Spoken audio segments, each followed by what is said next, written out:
School experience.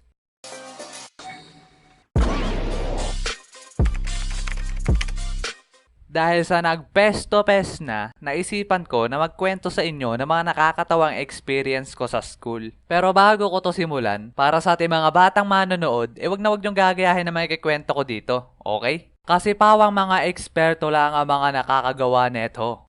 Naranasan nyo na bang mag-guidance? Sure ako yung iba dyan ay hindi pa nag-guidance sa buong buhay nila. Pero pagkasama kayo sa mga katulad ko na mangilang-ilang beses na nag-guidance dahil sa mga di ka nais-nais na dahilan. Pero halos lahat ang dahilan ay nakasira ako ng isang bagay. Katulad ng paso, basurahan, at marami pang iba. Pero meron akong guidance experience na hindi ko talaga malilimutan. Kami kasi ng mga klase ko nung high school ay sobrang hilig namin maglaro ng sipa. As in sobra talaga. Tapos halos lahat nga din ng lalaki sa school namin ay puro sipa din nilalaro. Sa sobrang dami ay dumating na sa point na pinagbabawalan na kami ng principal maglaro ng sipa sa school. Ganon kasikat yung laro na yon sa school namin dati. Kaya ang ginawa ay pinagbawalan kami maglaro tuwing umaga at tanghali at sa uwian na lang daw kami maglaro. Kasi nakakasagabal daw sa pag-aaral ang kakalaro namin ng sipa kasi puro yun na lang daw nasa isip namin. Okay. Tapos makalipas ng ilang araw ay nakayanan naman namin hindi maglaro ng sipa tuwing umaga at tanghali. Pero dahil sa hindi na kami mapakali at kating-katinapaan namin maglaro ng sipa, naisipan namin na sa loob na lang kami ng room maglaro. Pre, larong-laro na ako magsipa. Ako nga din, kating-katinapa ako maglaro. Hampas mo yung paa mo sa kantuhan ng pinto. Ewan ko lang kung mga tipa yan. Kung sa mukha mo hampas ko tong paa ko. Alisin mo yung kamay mo, maya-maya basag laloogan mo sa akin. Anong sabi mo? Teka, may naisip ako. Dito na lang tayo sa loob ng room maglaro. Tara. Yun! Kaming apat lang nasa room noon kasi lunch break. Kaya perfect timing sa amin magsipa noon sa loob ng room. Hanggang sa naging araw-araw na namin ginagawa yon, ang magsipa sa room sa tuwing tanghali. At buti sana kung matinong sipa ang laro namin ginagawa. Kaso hindi. Ang ginagawa kasi namin, nilalakasan namin yung huling sipa para bumording ng mabilis sa kisame. Nang sa ganun, hindi basta-basta mapipick up nun taya. 1, 2, 3, 4, 5!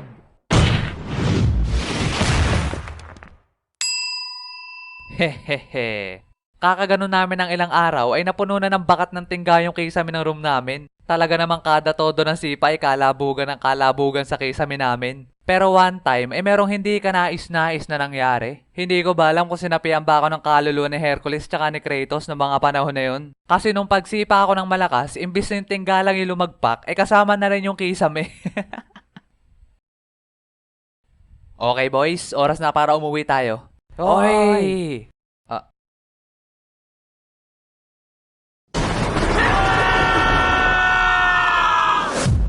Wait lang!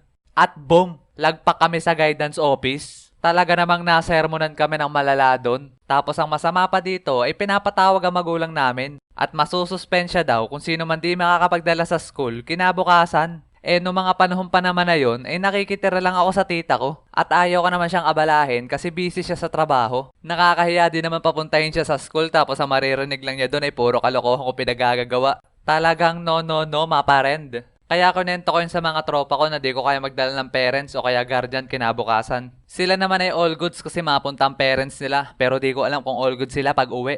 At dahil sa ayaw nila ako masuspensya ay tinulungan ako ng mga tropa ko mag-isip ng paraan. At sa kalagitnaan ng aming pag-iisip ay may pumasok sa utak ko na malupit ang idea. Mga pre, paano kung si Manong mag-ice cream na lang kaya papuntahin ko? Oo nga no.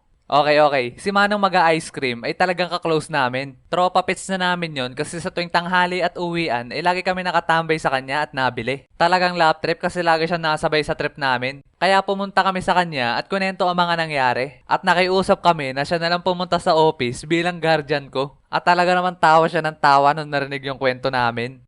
Sakit ang tiyan ko.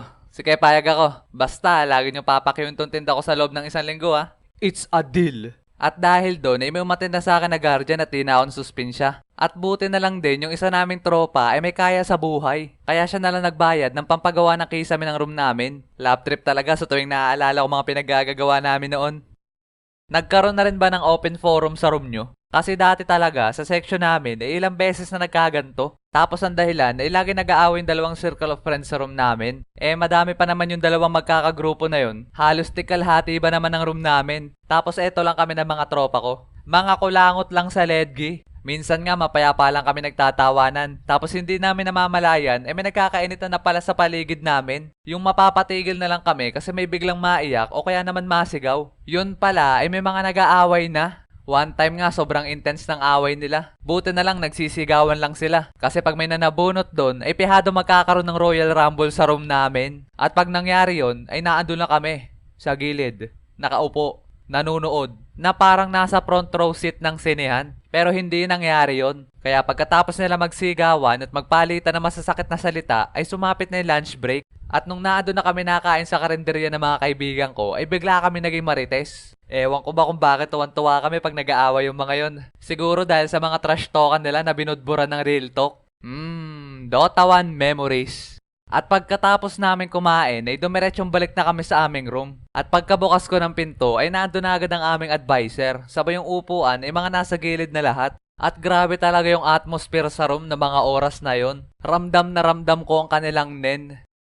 Okay, may nagkwento sa akin ng mga nangyari. Kaya dahil doon, ay hihiramin ko muna sa inyong math teacher ang oras ng inyong klase para makapag-open forum tayo. Kaya dapat magkaayos kayo. Sabihin nyo na lahat ng sama ng loob nyo sa isa't isa at pag-usapan nyo sa maayos na paraan. At sa kalagitnaan ng intense na open forum na yon, habang nagpapalitan ng maanghang na salita ang magkabilang grupo at sinusubukang ayusin ni ma'am ang hindi pagkakaunawaan, ay bigla akong kinalabit ng isa kong kaibigan.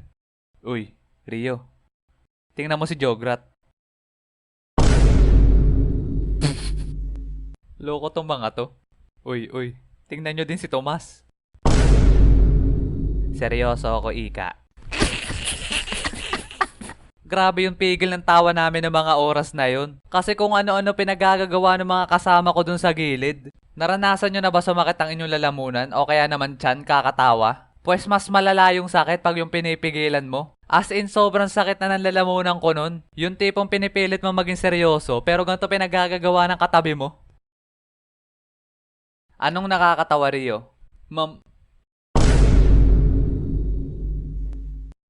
May nakakatawa ba, Rio? Ma'am, wala po, ma'am.